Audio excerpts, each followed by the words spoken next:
নমস্কার, আপনারা অনেকে আমাকে চেনেন বা জানেন। আমি হলাম বঙ্গভূমি চ্যানেলের একজন সাংবাদিক, নাম সুধা চন্দ্র। প্রত্যেকটি এপিসোডে আমি নতুন নতুন ঘটনা নিয়ে আপনাদের সামনে তুলে ধরি।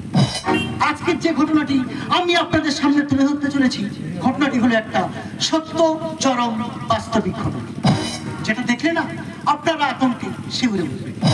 আমরা টিভিতে অনেকে খবর দেখি, রেডিওতে অনেক খবর শুনি, কিন্তু আজকের ঘটনাটা সম্পূর্ণ আলাদা। অনেক ক্ষেত্রে আমরা দেশ থেকে বাবা মায়েরা ছেলেদেরকে কলকাতায় পাঠাই। কেন? উচ্চশিক্ষায় শিক্ষিত হবে, চাকরি করবে, বাবা মায়ের মুখ উজ্জ্বল করবে, এই আশা। কিন্তু সব ক্ষেত্রে না আমার বাবা মায়ের আশা পূরণ হয় না, বাবা মায়েদের আশা নিরাশা থেকে যায়। কি আমার কথা বিশ্বাস হচ্ছে না? আরে বিশ্বাস তো আপনাদেরকে করতেই হবে। আর বিশ্বাস যদি না করেন তাহলে আসুন না সবাই মিলে আমরা দেখি আজকে সেই সত্য ঘটনা।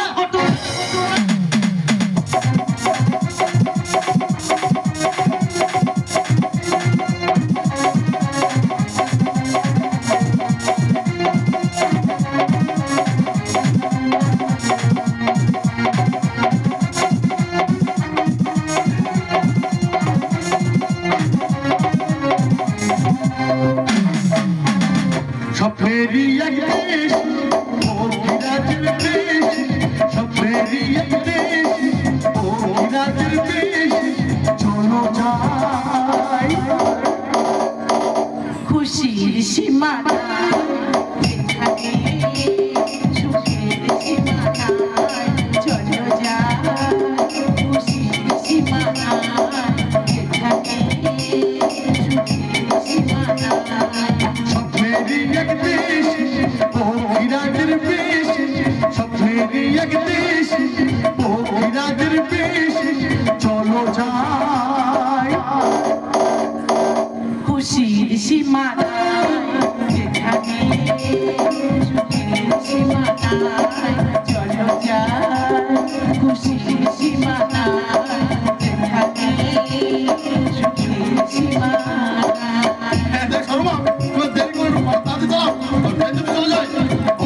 পৌঁছাতে অনেক দেরি হয়ে যাবে। তাড়াতাড়ি চলো। আরে খোকা, তুই সেই বড় হইসনি যে নিজের পায়ে হেঁটে চলে যাবি?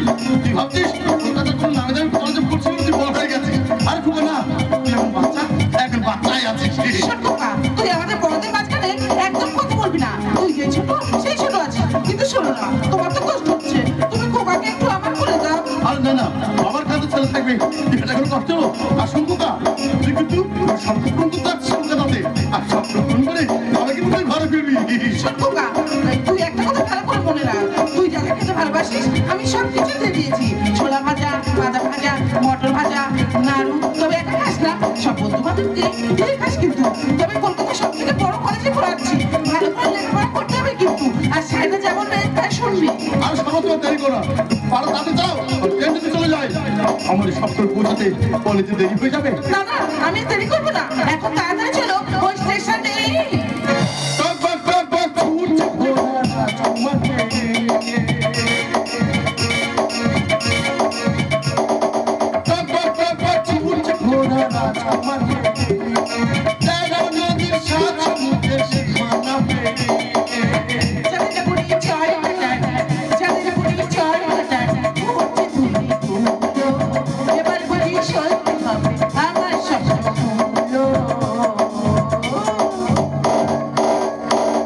চলো যাই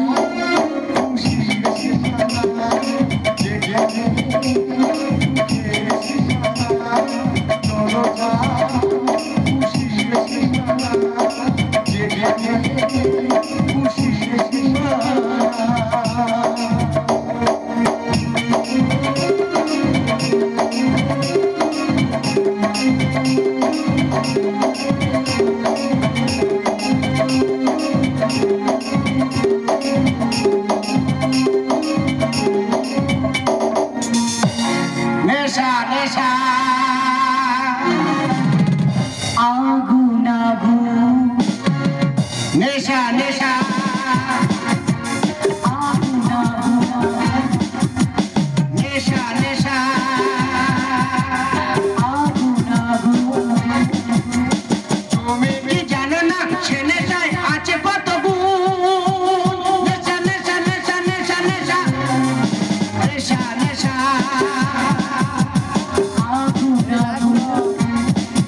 জিজ্ঞাসা করো না। খাবে না কি একটা? না রনি, তুমি খাও, আমার কাছে ড্রাগস আছে। ঠিক আছে, তুমি এখানে বসে ডাক খাও, আমি দেখছি ওই মোচা কোপটা কি আছে। যাও রনি, দেখো।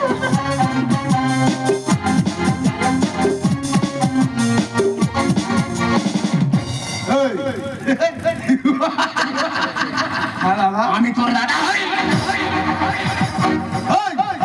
আমি তোর মার পেটের ভাই, তুই আমাকে দাদা বলছিস?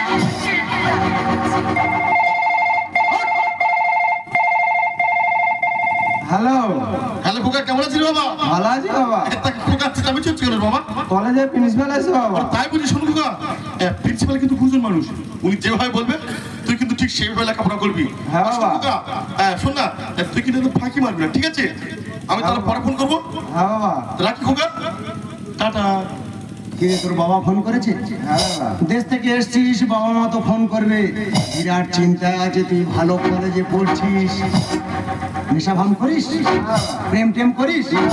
এই ডালে, আরে রনি, আরে মোচা কোপে তো প্রেম করেনি রে, পড়েনি? এ নেশা ভামও করেনি। আচ্ছা, তুই ওকে নেশা করা শেখাবি। ঠিক আছে। ওকে এটা কি খাতা দাদা। আরে খাতা বা কই নিয়ে কলেজে পড়াশোনা হয় না।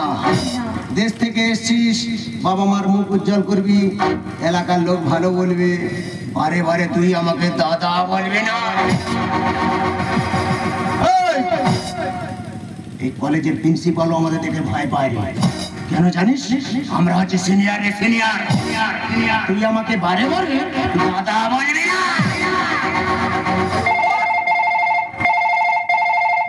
হ্যালো, হ্যাঁ মা বলো। কি হয়েছে, তুই চিন্তা করছিস কেন রে? মা কলেজে নাটকের রিহার্সাল হচ্ছে। কি হয়েছে, তুই নাটক করছিস? হ্যাঁ মা। ও মা, তাহলে তো খুব ভালো। শোন খোকা, তুই যেখানে নাটক করছিস তাহলে ভালো করে অভিনয় করবি কিন্তু। হ্যাঁ মা। এ খোকা, যাই করিস তুই ভালো করে লেখাপড়া করছিস তো? হ্যাঁ মা। ঠিক আছে খোকা, তাহলে ভালো থাকিস, পরে আবার কোনো ঠিক আছে শোনা? হ্যাঁ মা। ঠিক আছে শোনা বাবু, রাখছি। একবার বাবা ফোন করছে, একবার মা ফোন করছে, তুই কেমন আছিস না আছিস, তোর বাবা মা খোঁজ নিচ্ছে। তোকে যে আমি বলেছিলাম জামা প্যান্টটা ইস্ত্রি করতে করেছিস, জামা প্যান্ট ইস্ত্রি করিসনি, জল তুলেছিস। এই ডলে, আরে রনি, আরে শালা কিছুই করেনি তো, করবে না? ছাদের উপরে ওঠ, 100 বালতি জল তোল, সেই জলে ডলি আর আমি মিলে স্নান করবো। চল, জামা খোল, বল, বল যে আমারটা। চল, ছাদের উপরে ওঠ, ডলি যা বলবে সেই মতো কাজ করবি। চল চল চল চল চল চল চল চল। প্রেম করিসনি, নিশা ভান থাকবে তাও জানিস না। দেখ দেখ, চলে এসেছিস কলেজে। দেখ, তুই যখন চলে এসেছিস কলেজে তখন তো কোনো টেনশন করতে হবে না। তাহলে এখন চল আমার সাথে ইন্টারভিউ দিতে ওই ছাদে।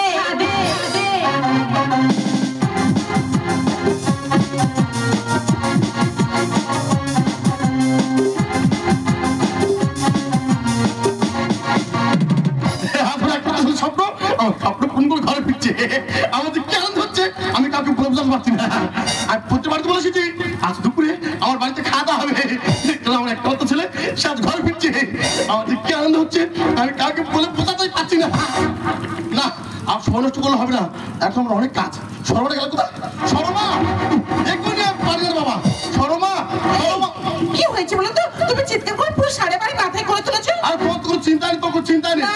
আর তুমি তো জানো আমার একটা মাত্র ছেলে স্বপ্ন, সে আমার স্বপ্ন পূরণ করে ঘরে ফিরছে। বলছি তোমার রান্না বান্না সব ঠিকঠাক আছে তো? দেখো, ছেলেটা বুঝি আমার কেউ না, ছেলেটা বুঝি তোমার একা চিন্তা। দেখো, আমার ছেলে অনেকদিন পর বাড়ি আসছে, গ্রামের কত মানুষ খাবে, তাই রান্না বান্না সব করছিলাম, দেরি হয়ে গেছে। আচ্ছা সেটা ঠিক আছে, বললাম তোমার বরণডালা চন্দ্রের ফুটে আসার প্রতি তুমি জেনে দিয়েছো তো? দেখো, সব কাজ ছেড়ে ফেলেছি, কিন্তু ও আসবে, ওকে বরণ করতে হবে। তো এখন যাবো গিয়ে বরণ ডালাটা সাজাবো। আজ আমার খুশির দিনে এসো না আমার সনে, আজ আমার খুশির দিনে এসো না আমার সনে, জানারে আসার প্রদীপ জেলে কলকাতার সাহেব হয়ে, কলকাতার সাহেব হয়ে, কলকাতার সাহেব হয়ে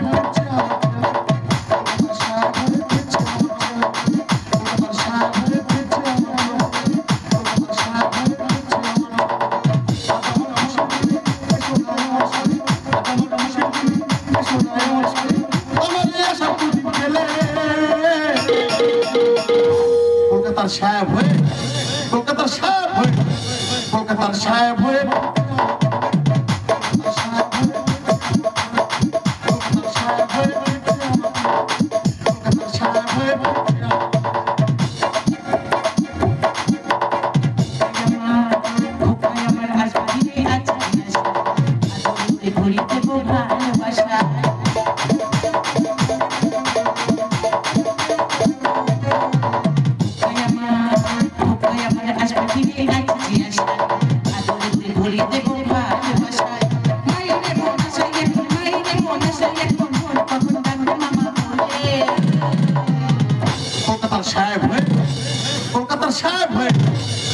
কলকাতার সাহেব হয়ে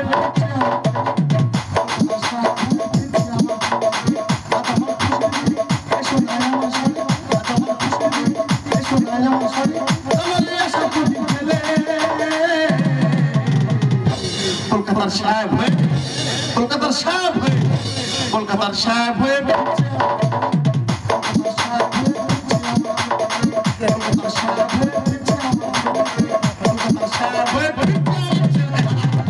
স্বপ্নমণ্ডলের বাড়ি। ও শর্মা, এই শর্মা, তুমি তাকে কেস রাখো। বলছি বাবু, আপনি কে? আমি থানা থেকে এসেছি। হ্যালো, বলছি বাবু, থানা থেকে এসছেন? হ্যাঁ, আমি থানা থেকে এসেছি। তার সময় আমার স্বপ্ন কত হয়ে গেছে তো পুলিশের সঙ্গে যাতায়াত করছে, মানে এমএলএ মন্ত্রী আজ আমার ছেলের পকেটে। বলছি বাবু, স্বপ্ন তুমি আমার একটা মতো ছেলে আর আমি তার বাবা। আমি কি বলবো ভাই বলে আমি বাবু বলি। স্বপ্ন তুমি আমার একটা মতো ছেলে আর আমি তার বাবা পরাণ বাবু। বলছি বাবু, স্বপ্ন আমার একটা মতো ছেলে আর আমি তার বাবা, তার বাবু বলতেছি, আমি তার বাবা পরাণ বাবু। আচ্ছা পরাণ বাবু, আমি যেটা বলতে এসেছি আপনারা সেটা মন দিয়ে শুনুন। শর্মা, তুমি দাঁড়িয়ে আছো কেন? তুই বাবুর জন্য একটু বড় দেখে কিছু মিষ্টি আনতো দেখি। তুমি তাহলে বাবুর সাথে কথা বলো, আমি বাবুর জন্য চার মিষ্টি দিয়ে এক্ষুনি আসছি। আরে আমি এখানে চা মিষ্টি কিছুই খেতে আসিনি। আর তা বলে হয়? আমার স্বপ্ন ঘরে ফিরে তোমার স্বপ্ন পূরণ করে, তা বলে হয় বাবু? আরে আমার কথা আপনারা কেউ শুনছেন না কেন? আচ্ছা বলছি শর্মা, বাবু কি বলছেন শুনেনি? তারপরে তুমি সব ফিটে ব্যবস্থা করতে হবে। আচ্ছা বাবু বলুন। এই ওকে নিয়ে এসো। শর্মা, এত দেরি করো না, ঠিক আছে? তুমি তো পরম জেলা চন্দ্র ফোটা আর আসলে তুমি জেলে দাও। আমার না কি আনন্দ হচ্ছে গো, আমার ছেলে বাড়ি আসছে, এক্ষুনি আমাকে বাবা বলে ডাকে, আমার কি আনন্দ হচ্ছে।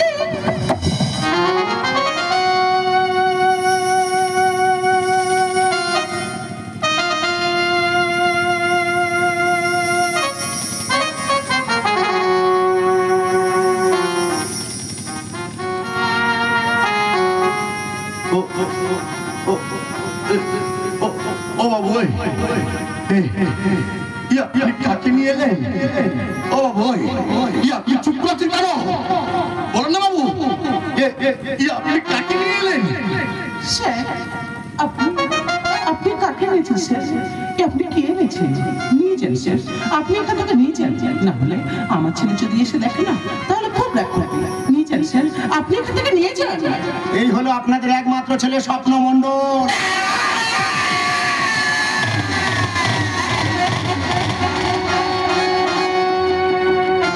কলেজের একদল ছাত্র মিলে আপনার ছেলেকে নৃশংসভাবে হত্যা করেছে। তখন আমার ছেলের কতই না কষ্ট হয়েছিল। তখন আমাকে যে কতবার মা মা বলে ডেকেছে, আমি যে শুনতে পাইনি।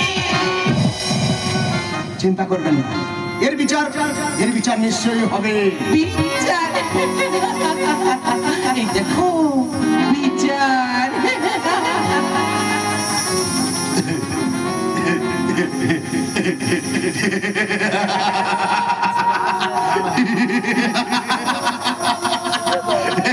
জানো শর্মা, তুমি জানো তুমি একদম ভেঙে পড়বে না। জানো শর্মা, তুমি একদম ভেঙে পড়বে না। এর বিচার হবে শর্মা, এর বিচার হবে। আমি আদালতে গিয়ে হাত জোর করে বলবো, ও ধর্মকর্তা, ওরা তো আমার ছেলে সবটাকে মেরে ফেলেছে। ও ধর্মকর্তা, ওরা তো আমার ছেলে ইচ্ছাটাকে মেরে ফেলেছে। আমার ছেলে আমাকে কতবার বলেছে, বাবা আমি কলকাতার কোনো নামি দামি কলেজে লেখাপড়া করবো না, কারণ ওখানে শিক্ষার প্রচলিতনে র্যাগিং। কিন্তু আমি তো মূর্খ মানুষ, ঠিক র্যাগিং ভাষার মানরা ঠিক বুঝে উঠতে পারিনি। যেখানে একটা ছাত্র খুন হয়, যেখানে একটা ছাত্র ছাত্রী বলাৎকার হয়, যেখানে শিক্ষার পিছনে চলে মাঝে ব্যবসা, এটাই বুঝি আমাদের দেশের শিক্ষা ব্যবস্থা। চুপ আছে করে ধর্মবতার, বর্ণ ধর্মবতার, এ কেমন শিক্ষা ব্যবস্থা? আজ আমার ছেলে স্বপ্ন পূরণ করতে গিয়ে সে তার নিজের স্বপ্ন হারিয়ে ফেলেছে। কলকাতার নামে দামি কলেজে স্বপ্ন পূরণ করতে গিয়ে বিকলঙ্কে বাড়িতে বসে দিন কাটাচ্ছে, কেউ মানসিক ভারসাম্য হারিয়ে রাস্তায় রাস্তায় ঘুরে বেড়াচ্ছে। কোন এক নারী তার ইজ্জতের সম্মান থাকতে বিষাক্ত বিষকে জীবনের শেষ ঠিকানা বেছে নিয়েছে। এটাই বুঝি আমাদের দেশের শিক্ষা ব্যবস্থা। ও ধর্মবতা, চুপ করে থেকো ধর্মবতা, একদম চুপ করে থেকো না। শিক্ষা ব্যবস্থা, ভগবান আমি তো কোনো বাবার মা তার ছেলে মেয়েকে নতুন করে স্বপ্ন দেখবে না। এ ভগবান, ভগবান, আমি তোকে চ্যালেঞ্জ করে বলছি ভগবান, এমন কিছু দেখার পর কোনো বাবার মা তার ছেলে মেয়েকে নিয়ে ওই কলকাতার কোনো নামি দামি কলেজে পড়াবে না, ওই গ্রামের মেটো পথে ময়লা স্কুলে শিক্ষায় শিক্ষিত করবে, কিন্তু তোমাদের কলকাতার কোনো নামি দামি কলেজে পড়াবে না ভগবান, কলকাতার কোনো নামি দামি কলেজে পড়াবে না। এই দেখো এই সময় তুমি একদম কাপড় সর, তুমি দেখতে পাচ্ছ না আমার দু চোখে কোনো জল নেই? দেখো দেখো, এই দেখো না শর্মা, আমার দু চোখে কোনো জল নেই। তোমার বরং ডালা কোথায়? তোমার চন্দনের ফুটা কোথায়? আসার কোথায়? তুমি দেখতে পাচ্ছ না? আর তোমার সবসময় স্বপ্ন পূরণ করে ঘরে ফিরেছে। দাও না শর্মা, আমার স্বপ্নটাকে একটু সাজিয়ে দাও না ও শর্মা, দাও না শর্মা, আমার স্বপ্নটাকে একটু সাজিয়ে দাও। এই দেখো আমার কাছে ওইভাবে শুনে আছে কেন? ওনার কথা বলছে না, বলছে আমাকে মামা বলে ডাকছে না। যে ফেলো চোখের জল,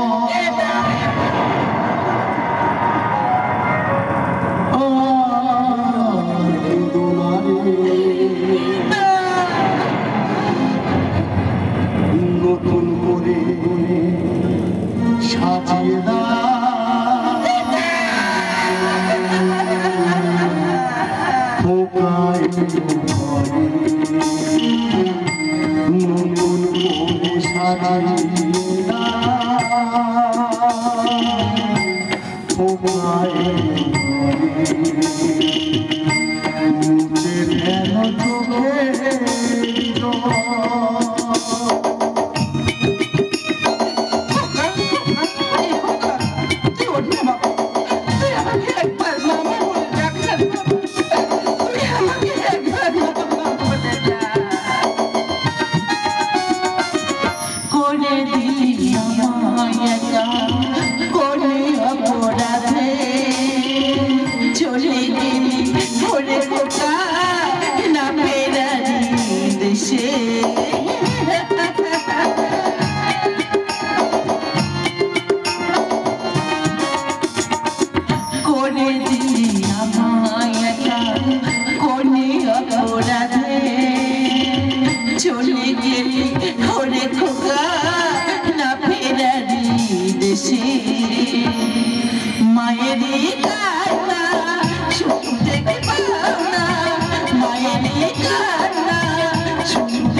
নতুন করে সাজিয়ে দাও,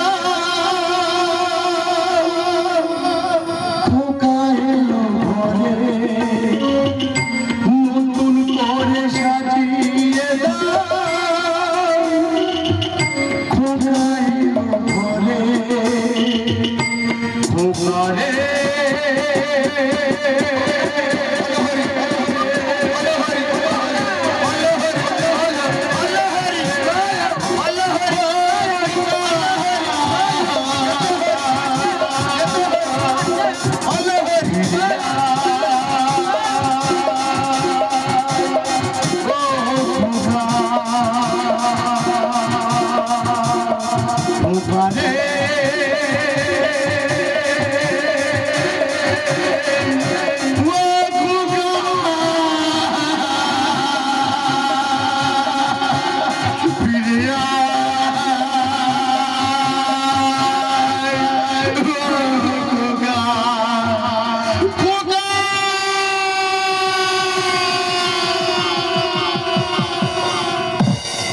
আপনারাই এই কি বর্তমান শিক্ষা ব্যবস্থা? এই স্বপ্ন যদি আপনাদের ঘরের সন্তান হতো বা যদি আপনাদের কোনো আত্মীয় হতো, আপনাদের মনের অবস্থা কি হতো? এই ঘটনাটি তুলতে গিয়ে যদি আমরা কোনো ভুল ত্রুটি করে থাকি, বঙ্গভূমি চ্যানেলের পক্ষ থেকে আমরা সবাই আপনাদের কাছে ক্ষমা প্রার্থী। আপনারা আমাদেরকে ক্ষমা করে দেবেন। Good night, good bye, good bye, good bye. Kolkata, Kolkata.